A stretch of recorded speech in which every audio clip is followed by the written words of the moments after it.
Margaret Sullivan had reached 72 with the feeling that life, though hard, had taught her to endure in ways few imagined. She had been an English teacher at a San Antonio high school for more than 3 decades, always with that blend of firmness and tenderness that made her unforgettable to her students. Widowed for more than 20 years, she never allowed herself to break completely. Richard, her husband, had died in a car accident when their children were still teenagers, and from then on, Margaret shouldered the burden of supporting the house, the roof over their heads, and Laura and David's dreams alone. She juggled double shifts, accumulating nights of grading with early mornings preparing breakfast, convinced that this sacrifice would give them a better future. However, as she grew older and her health increasingly fragile, she at least hoped for the time to return, that her children would be there, not as a debt, but as a natural gesture of love. The morning that, everything changed had begun with a dull ache in her chest.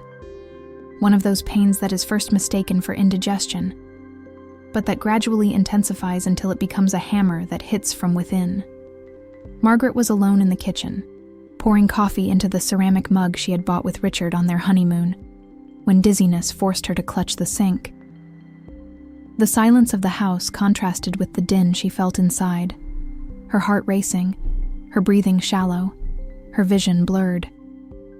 She fell to the floor and barely managed to dial 911 before fainting. Hours later, she woke up in the ICU, with tubes connected to her arms and the constant beeping of the machines as her only companion. The first thing she asked, her voice weak and thick, was for Laura and David. The nurse lowered her gaze hesitantly before handing her a small, crumpled piece of paper someone had left on the nightstand. In quick, almost disinterested letters it read, "Gone for 10 days. Hope you are better when we, return, L and D." The impact of that message was more lethal than the heart attack itself. Margaret held it between her trembling fingers, going over each word again and again, as if somewhere hidden there might be a kinder explanation, a glimmer of affection. But there wasn't. Laura and David had decided to go on a trip, while her mother struggled between life and death. Not a call, not a hand squeezing hers, not even the courtesy of waiting to be discharged. That abandonment stuck in her like an irrefutable truth. For her children, she was a weight, a hindrance, an uncomfortable burden. The physical pain in her chest mingled with the emotional pang of knowing she'd been discarded, and in that instant, she felt her entire life of sacrifices crumble in on herself. When she was discharged a few days later, she was wheeled into a neighbor's old pickup truck, who offered to drive her home. The return was an even greater shock than the loneliness of the hospital. As soon as she crossed the threshold, she noticed something was off. The blue floral curtains she had sewn with her own hands were gone, replaced by impersonal beige ones. The porch chairs where she used to read Richard's letters were gone, and the family photos that had once hung in the hallway were stored in cardboard boxes piled in a corner. This wasn't an oversight. It was a deliberate dismantling, an erasure of her presence in what had been her own home. Heart racing, she made her way to the kitchen, searching for answers. On the kitchen table, she found a glossy pamphlet that made her feel a lump in her throat. It showed photos of her own house with a headline in large letters that read, "Charming Southern Home, Ideal for Young Families." Her breath left her suddenly, as if someone had pushed her against an invisible wall. With trembling hands, she opened the drawers and discovered an envelope containing legal documents, power of attorney papers, signed by her years before, when she had surgery and Laura insisted it was for her safety. Back then, trusting and exhausted, Margaret had signed it without reading it in detail. Now, looking at the seal and her daughter's handwriting, she realized that signature was the key they intended to use to strip her of everything. The final blow came when she opened the laptop Laura usually left on the counter. There, amidst emails and messages, she found conversations between Laura and David. They spoke coldly about selling the property as soon as possible, and most painfully, about putting her in a clinic under the pretext of taking better care of her. Margaret felt the blood rushing in her ears. This wasn't a mistake, nor a hasty decision. It was a calculated plan, a plot hatched behind her back. The home she had defended for decades was up for auction, and her own life was being treated like an annoying formality. Standing in the middle of the kitchen, breathing heavily, she realized with stark realization that what bound her to her children was no longer love, but a broken contract. That same night, unable to sleep, Margaret mentally reviewed every memory of dedication and every sacrifice made by Laura and David. The early morning sewing school costumes, the extra shifts paying for summer camps, the times she gave up buying a pair of shoes so they could have new books. All of that now seemed reduced to ashes in the face of the betrayal written in cold emails and a real estate brochure. The emotional toll made her cry like she hadn't since Richard's death, a dry, harsh cry that seemed to tear at inner fibers. However, in the midst of that storm, something else began to grow, the conviction that she wouldn't be erased so easily. The next morning, she took a taxi to the office of Michael Turner, a former student of hers whom she had encouraged years before to continue writing poems when he had barely believed in his own talent. Seeing her, Michael was surprised, but he didn't hesitate to welcome her. With a trembling voice, Margaret told him everything: the house, the attorney's office, the plans for her placement. Michael listened with a seriousness reminiscent of the shy boy who had once found refuge in her teacher's words. After reviewing the documents, he assured her that the power of attorney did not allow the sale of the house and that she could initiate legal proceedings to annul it. That certainty was like a first breath of fresh air after days of suffocation. For the first time, Margaret understood that she was not alone, that there were still hands willing to support her. In the following days, Michael moved with a speed that Margaret could scarcely believe. He filed the lawsuit, obtained an injunction, and within days, the power of attorney was suspended. The news came as a shock to Laura and David, who suddenly discovered that their mother was not the helpless victim they had imagined. Margaret, although still convalescing, felt immense relief to see that her signature could no longer be used as a weapon against her. This legal victory wasn't just a matter of paperwork.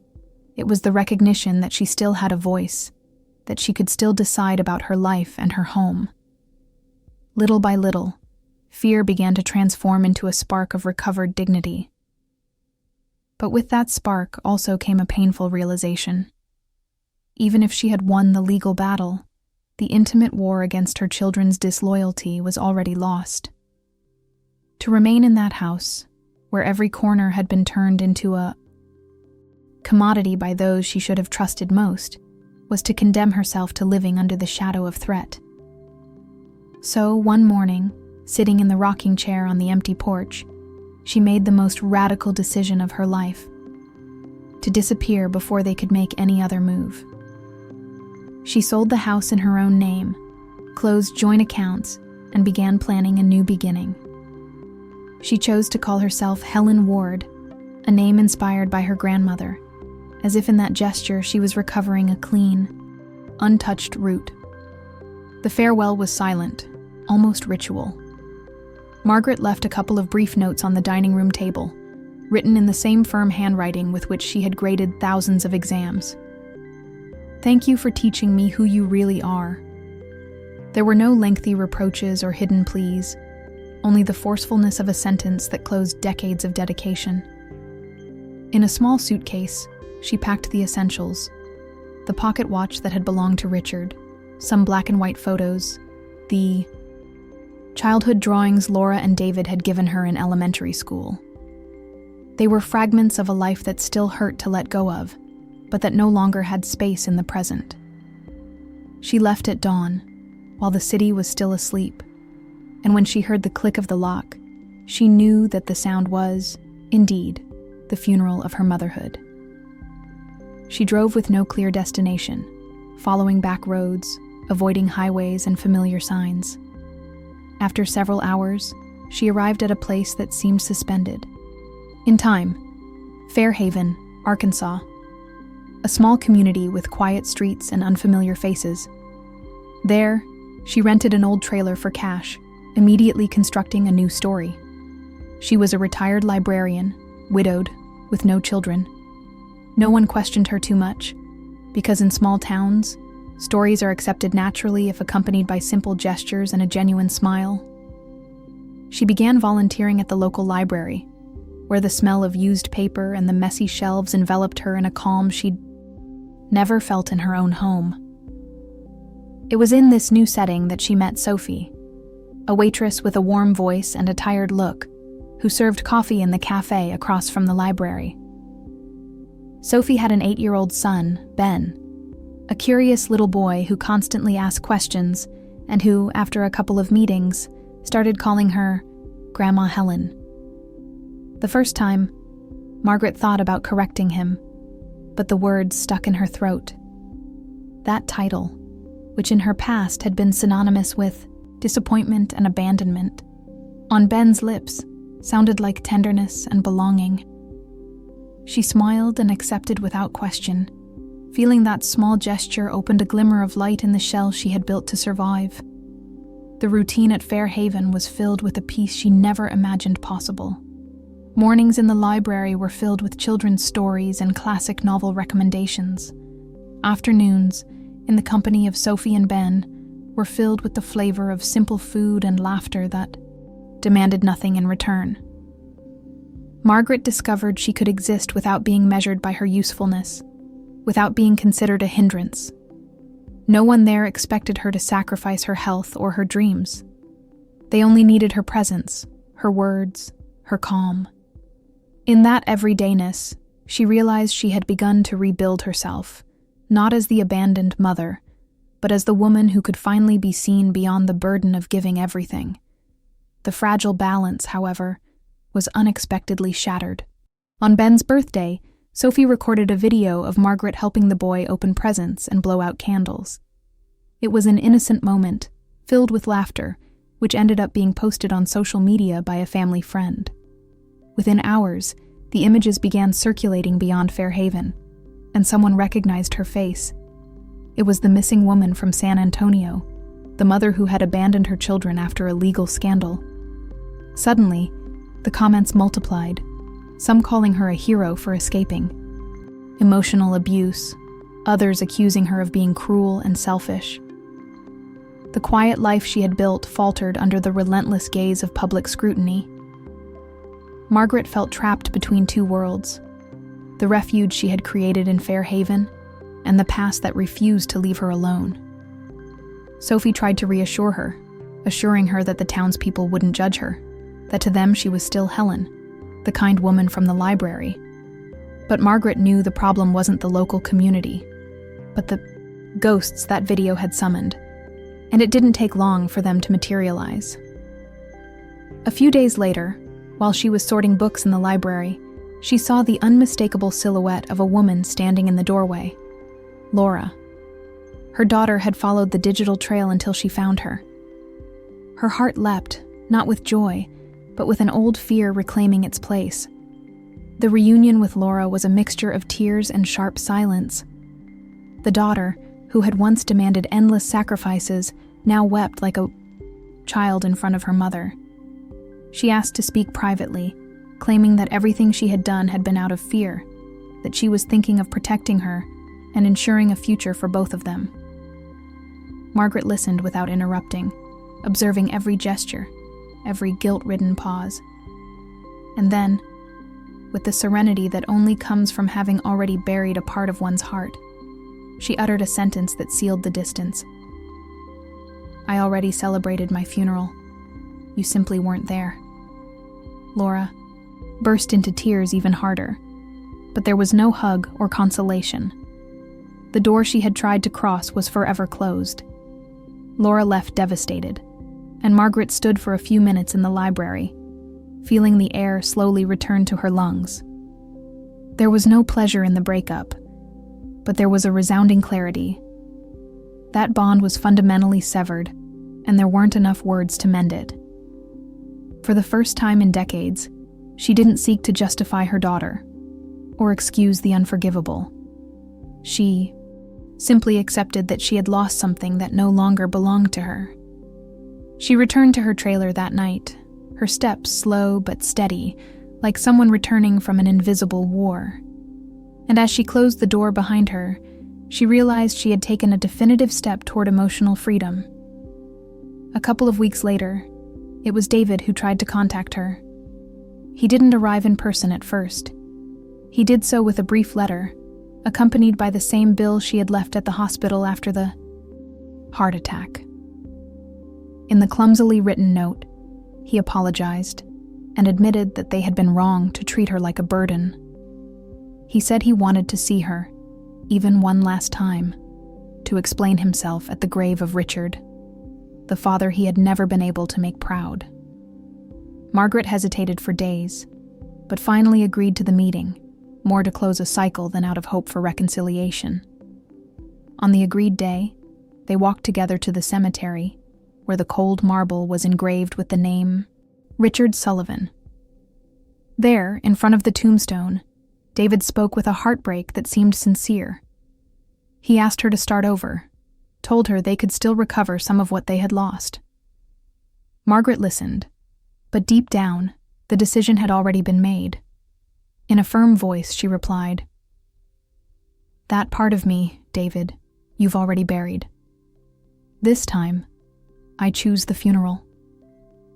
Then she turned and walked slowly away, leaving her son crying alone in the shadows of the crosses. The evening breeze rustled the fallen leaves, as if nature itself confirmed that all ties had been severed. That night, back in her trailer, Margaret turned on a small table lamp and opened a hardcover notebook, where she had begun jotting down scattered thoughts since arriving in Fairhaven. On the first blank page, she wrote, "You made it. You made it." Then calmly, she made 2 lists. On one, the losses, the house, the family name, the children. On the other, the gains, peace, clarity, Sophie, Ben. Looking at those opposing words, she realized that although the scales seemed harsh, she had actually gained something more valuable than everything she had left behind: the ability to live without fear and without begging for affection. The following days were filled with a different kind of serenity. At the library, children would come and listen to her read stories. In the cafeteria, Sophie would greet her with a tired but genuine smile. And every afternoon, Ben would run to her and hug her, shouting, "Grandma Helen!" Margaret no longer corrected that name, because it was no longer an imposture. It was a title earned through the complicity and tenderness of a child who asked for nothing in return.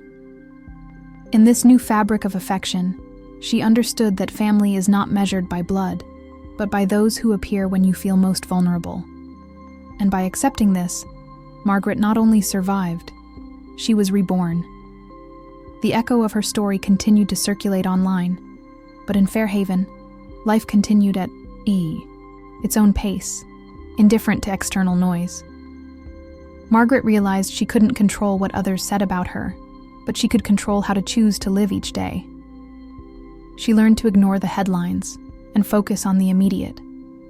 The smell of freshly brewed coffee in Sophie's cafe, Ben's contagious laugh as he stumbled while playing hide-and-seek, the tranquility of organizing shelves in the library while listening to the rustling of old pages. It was a modest routine, but it contained the kind of dignity her past sacrifices had never granted her.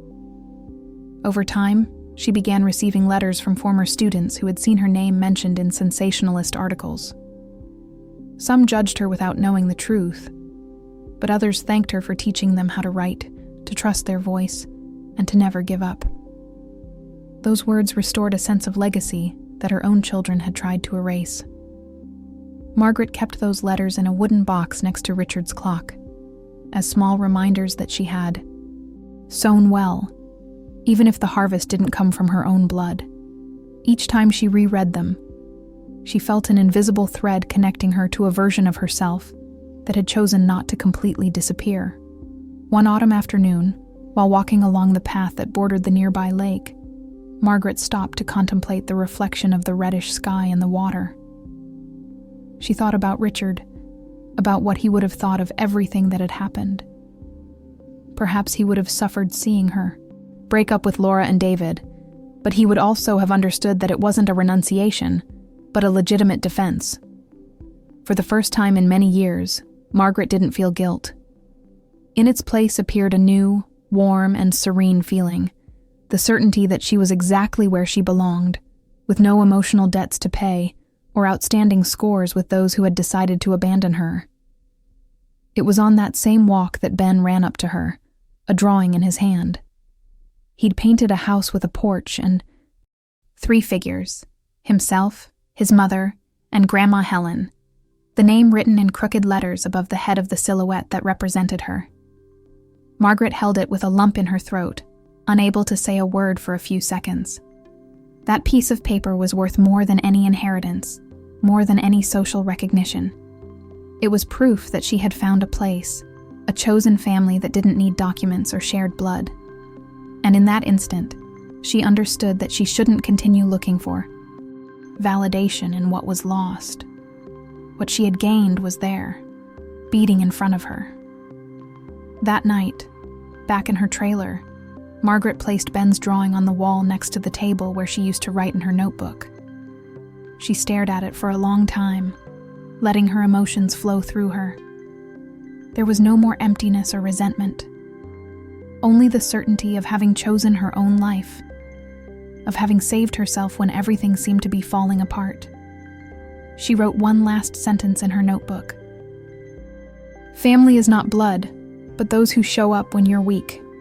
As she closed the cover, she felt that chapter over, not with resignation, but with a calm strength she never thought she'd regain.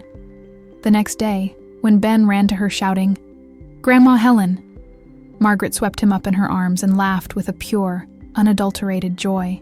She had lost a home, a surname, and even a name, but she had gained something much deeper, the opportunity to be reborn far from betrayal, surrounded by genuine affection.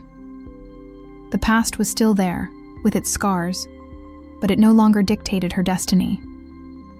Margaret, now Helen Ward, had learned that dignity is not something you ask for. It is something you build.